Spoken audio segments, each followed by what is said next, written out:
Hello, scholars. My name is Dr. Kerris Dillon, and the goal of this channel is to make academic subjects easier to understand. If you haven't already done so, please click that like button and subscribe button so I can continue to make the videos that you are seeking. In the last video, we covered bulimia nervosa. In this video, we're going to talk about binge eating disorder, so let's begin. In order to be diagnosed with binge eating disorder, an individual has to have the following symptoms from the DSM-V. A. The individual has multiple episodes of binge eating. An episode of binge eating is described as 1. Within a 2-hour period of time, eating that is definitely larger than what most people would eat in a similar period of time under similar circumstances. Number 2, the person feeling as though they have a lack of control over eating during the episode. The lack of control means a feeling that one cannot stop eating or control what or how much one is eating. B. The person has binge eating episodes that have 3 or more of the following. A. Eating much more quickly than average. B. Eating until they feel so full that they are uncomfortable. C. Eating lots of food even though a person is not hungry. D. Eating by oneself because of embarrassment by how much a person is putting in their system. And E. Feeling disgusted with oneself, depressed, or guilty after a binging episode. C. The person feels tremendous stress because they have or have been binge eating. D. The individual binge eats at least once a week for a total of 3 months. E. The person does not have compensatory behaviors like those used in bulimia nervosa, and they don't have the signs and symptoms of bulimia nervosa and/or anorexia nervosa. The clinician will want to specify if the individual is in partial remission, meaning that after they were diagnosed with binge eating, the person's binge eating occurs at an average frequency of less than 1 time per week for a sustained period of time. In full remission means that after the individual was diagnosed with binge eating, none of the criteria have been met for binge eating for a sustained period of time. The clinician will also want to rate the severity of the binge disorder, which is based upon the episodes of binge eating a person experiences within a week. The categories are mild, which means the person binge ate 1 to 3 episodes per week. Moderate is 4 to 7 binge eating episodes per week. Severe is 8 to 13 binge eating episodes per week. And extreme is 14 or more binge eating episodes per week. Sometimes it is difficult for a clinician to decide when the intake of food is considered excessive. Most of the time, a clinician will equate overeating with the amount eaten by most people at a holiday meal or during some type of celebration. This amount of food has to be taken in within 2 hours, which is considered the discrete period of time. This does not mean that they are only in one type of setting for their binge eating. It can be multiple sites during those 2 hours. Having continuous snacks throughout the day is not considered binge eating.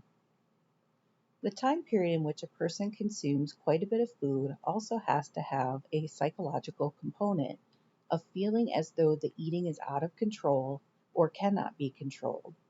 This essentially means that the person cannot stop eating even if they tried. Certain individuals will state that they move to a dissociative state during or following the binge eating episodes. It is generally normal for a person to continue eating unless someone comes in and sees them. Then they will try to hide the event or stop it. Binge eating can also be a planned event. Individuals binge on various different foods and in different places at times. The binging does not depend upon the craving that one is having for a particular type of food, rather it is the amount which makes it binging. The person has to be feeling some distress when they are binge eating in order to satisfy the criteria of the disorder. They may eat faster than normal, eat until they're feeling extremely full and/or sick, eating large amounts of food when a person is not hungry, The person may eat alone because they don't want others to see them, and they may feel guilty or depressed about one's own behavior. It is normal for a person with binge eating disorder to be ashamed of one's own behaviors, and there are usually lots of attempts to conceal the eating. The act tends to be secretive or hidden from others. Persons can be triggered to binge eat because of different or difficult stressors. They put themselves on a diet. They may feel bad about their body weight, body shape. They may feel bad about food, and they may be bored. This tends to lead to a negative self-evaluation. Binge eating disorder can occur in normal weight individuals, obese individuals, and overweight individuals. The disorder is different from obesity and should be seen as separate from binge eating disorder, meaning one does not necessarily cause the other. In a year's time, 0.8% of men and 1.6% of women are diagnosed with binge eating disorder. The disorder is seen more often in persons that are seeking weight loss treatment than in the general population. There is very little that is known about how binge eating originated. Binge eating can be found in both adolescents, children, and adults. Binge eating found in children can lead to increased body fat, increases in psychological problems, as well as weight gain. It is normal to see dieting follow the development of binge eating in persons with the disorder. This disorder can begin in adolescence or young adulthood, but it can also develop in later adulthood. Those that are older are generally the ones that seek treatment. If a person seeks treatment for binge eating, they are much more likely to be successful than someone with bulimia nervosa or anorexia nervosa. The severity and how long the episodes last for given binge eating can be as severe as an episode of bulimia nervosa. It is not normal to see crossover from an eating disorder to another eating disorder, though. Binge eating disorder can run in families, so there is probably a genetic component to it. The disorder can also be seen in many industrialized countries such as Australia, Canada, the United States, and New Zealand. If an individual has binge eating disorder, there are symptoms usually seen that coincide with the disorder, including an impaired quality of life, social role adjustment issues, and medical issues leading to morbidity and mortality.